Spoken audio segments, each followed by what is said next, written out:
Welcome to Ben's Experience. In this video, I will show you how to know the template size in Canva. This is canva.com website, and let's open one of my recent designs. Let's go with this one.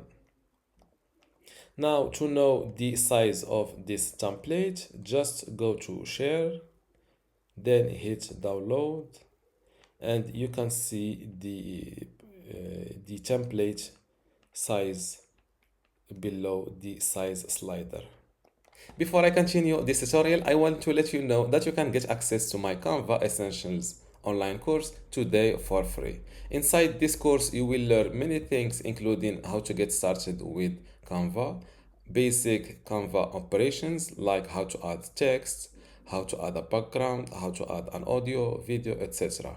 You will also learn how to edit and customize elements in Canva, also advanced text features like how to upload new fonts to Canva, how to rotate a text. You will also learn image editing techniques like how to crop an image, how to flip an image, etc. Plus animation and video editing, creating specific designs, for example, how to make a YouTube thumbnail, team collaboration and exporting, and tips and tricks. If you want to get access to all of this today for free, and also these other courses available in my university, just go to this link, university.bensexperience.com, link in the description. Without any further ado, let's continue our tutorial. And this is how to know the template size in Canva. Don't forget to give this video a like and also subscribe. Thank you.